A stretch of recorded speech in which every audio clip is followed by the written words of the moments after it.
Maná escondido para vencedores. Efesios capítulo 4, versículo 11 y versículo 12. Y él mismo dio a unos como apóstoles, a otros como profetas, a otros como evangelistas, a otros como pastores y maestros, a fin de perfeccionar a los santos para la obra del ministerio, para la edificación del cuerpo de Cristo. La epístola a los Efesios nos es compartida por el hermano Adolfo de la Rosa. El tema: entrenando a los santos, llevándoles a una preparación total para la edificación del cuerpo de Cristo. Hermanos, pues seguimos en la epístola a los Efesios y estamos en capítulo 1, estamos haciendo énfasis en capítulo 1 del verso 3 al verso 14. Efesios capítulo 1, verso 1 y 2 son realmente los saludos del apóstol Pablo a los santos en Éfeso. Estamos hoy en el versículo 9 del primer capítulo. Dice así: dándonos a conocer el misterio de su voluntad, según su beneplácito, el cual se había propuesto en sí mismo. Bueno, es versículo 9 y realmente es necesario, vamos a conectarlo con el versículo 5 del primer capítulo y luego después lo vamos a conectar con el versículo 10, es decir, entonces, bueno, son tres versículos importantes. Efesios capítulo 1, verso 9, verso 5 y verso 10.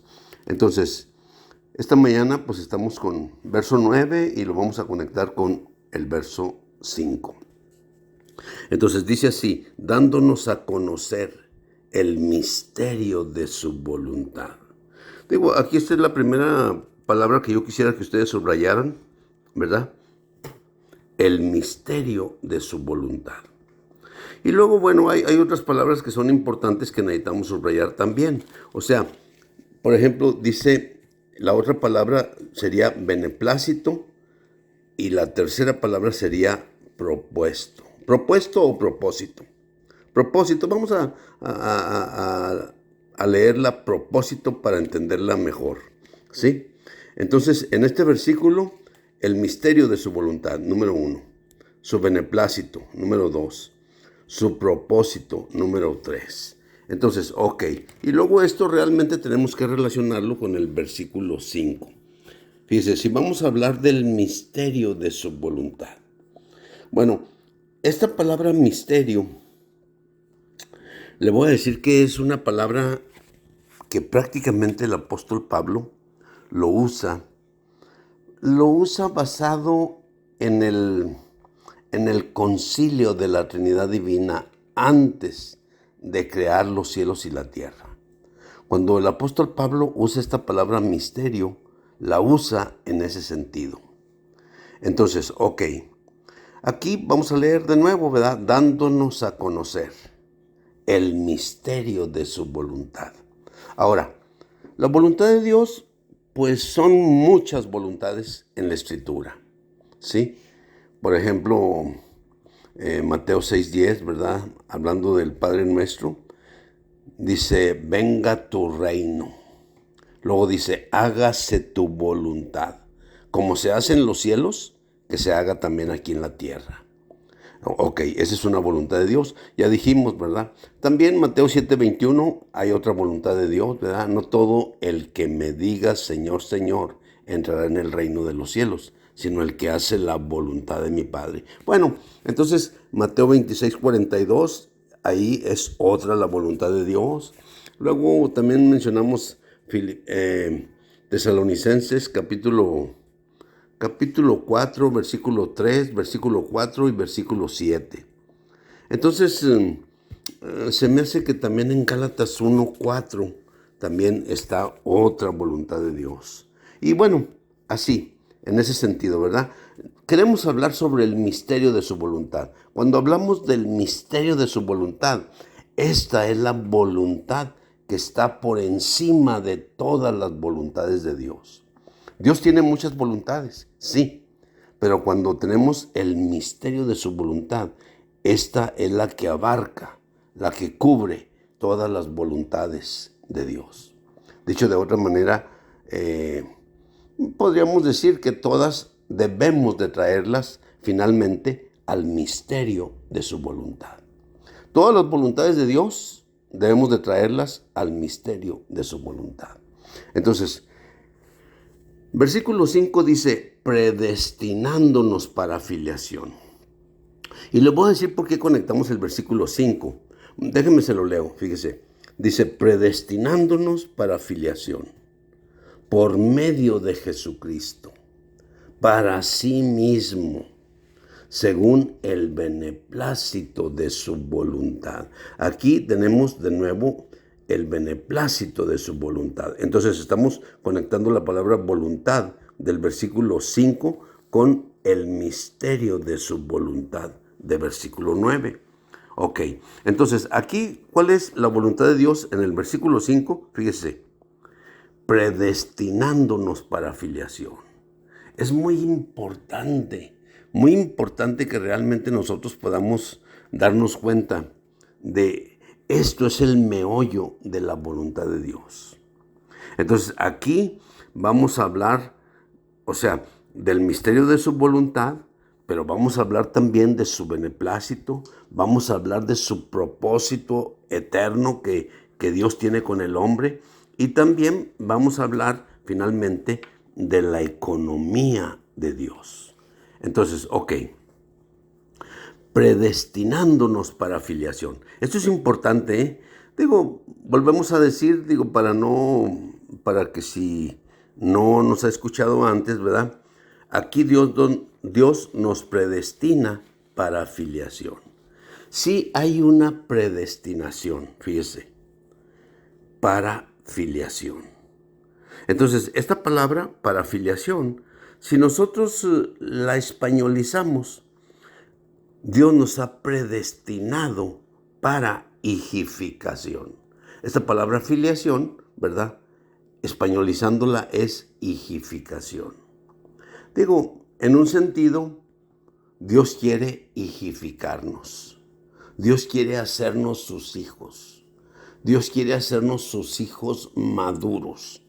Esa es la palabra que se usa aquí para filiación.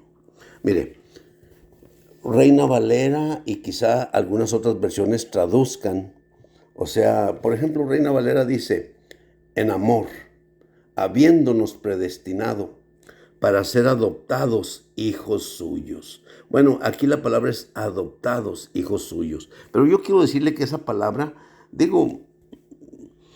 realmente no es correcta en la manera en que Dios tiene su plan con nosotros. Entonces, nosotros no somos adoptados por Dios. Ya hemos repetido, o sea que hay 3 palabras en el griego para la palabra hijo de Dios. Entonces, por ejemplo, Juan 1:12 está la palabra, dice, a lo suyo vino y los suyos no le recibieron. Mas a todos los que le recibieron, escuche, mas a todos los que le recibieron, a los que creen en su nombre, les dio potestad de ser hechos hijos de Dios. Les dio potestad de ser tecnón de Dios.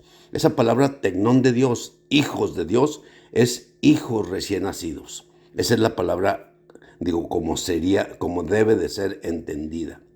Entonces, vino lo suyo, los suyos no le recibieron. Pero ¿quiénes le recibieron? Mas a todos los que le recibieron. A los que creen en su nombre, Él les dio la potestad de ser sus hijos recién nacidos. ¿Ve? O sea, hijos recién convertidos, podríamos decirlo.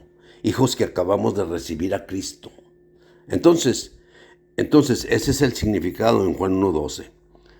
El otro aspecto, ¿verdad? Ya mencionamos también Romanos 8:14 y estamos diciendo, Romanos 8:14 dice que porque todos los que son guiados por el Espíritu de Dios, estos son hijos de Dios, juíos de Dios. Todos los que son guiados por el Espíritu de Dios, estos son juíos de Dios. Y eso quiere decir ya un hijo, vamos a decirlo así, en inglés dicen un teenager, ¿verdad? Bueno, nosotros diríamos un jovencito en español, ¿sí? Y luego el tercer punto es este punto, ¿verdad? Que menciona aquí Efesios 1:5, predestinándonos para filiación. Y aquí la palabra es huiotesia. O sea, un término griego compuesto de dos raíces griegas. Huio, hijo. Tesia, posición. Claro, fíjese, le voy a decir una cosa, vuelvo a decirlo. ¿Cuál es el secreto aquí? Si usted separa esta palabra de las otras dos, entonces usted no tiene realmente la vista completa que Dios tiene. O sea, Dios tiene en su vista, ¿me entiende? Desde un recién convertido, ¿ve? Creciendo cada día, hasta llegar a ser un jovencito y luego finalmente hasta ser un hijo maduro. Esa es la vista de Dios. Entonces, ok. ¿Qué ha hecho Dios? Predestinándonos, o nos ha predestinado para filiación. Es decir, el modelo que Él tiene es su propio Hijo, ¿ve? Y Él quiere también hijificarnos como lo hizo con su Hijo Jesús. Entonces, en ese sentido, predestinándonos para filiación. Por medio de Jesucristo. La filiación es por medio de Jesucristo y luego dice para sí mismo. Es decir, para ser iguales a Él. Predestinándonos para filiación. Predestinándonos para ser hijos maduros. Predestinándonos para ser hijos, vamos a decir, con capacidad legal de heredar todo lo que nuestro Padre tiene para nosotros. Entonces, esa es la relación, predestinándonos para filiación por medio de Jesucristo. Esa filiación es por medio de Jesucristo y luego dice para sí mismo. Entonces, es por medio de Jesucristo, pero es para Él mismo. Entonces, ok. Y luego dice al final, según el beneplácito de su voluntad. Esta palabra beneplácito es la misma palabra que está aquí en el verso 9. Dice, dándonos a conocer el misterio de su voluntad, según su beneplácito. Acá en el verso 5 también dice, según el beneplácito de su voluntad.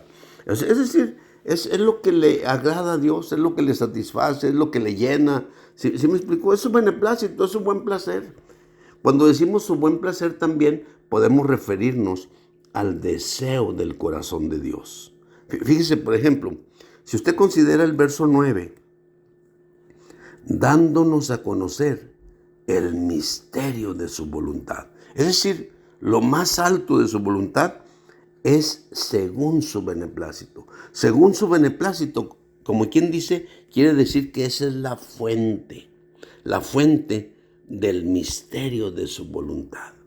Ese es su beneplácito, eso es lo que le place, eso es lo que le satisface, eso es lo que le deleita a Dios.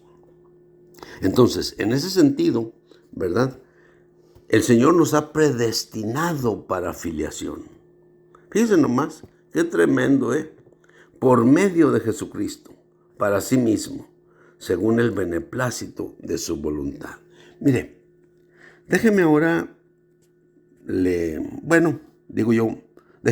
muestro algunos versículos. Por ejemplo, 2 de Corintios 4:4. Al final de 2 de Corintios 4:4 dice, Cristo, el cual es la imagen de Dios. Escuche eso. Cristo, el cual es la imagen de Dios. Le quiero mencionar otro verso, Colosenses 1:15. Dice, ¿Qué dice? Colosenses 1:15 dice, Él es la imagen del Dios invisible, el primogénito de toda creación. Escuche de nuevo, Él es la imagen del Dios invisible. Entonces, Cristo, Él es la imagen del Dios invisible. Quiero que se quede con estos términos, ¿verdad? O sea, el final de 2 de Corintios 4:4 y Colosenses 1:15. Cristo, el cual es la imagen de Dios. Amén.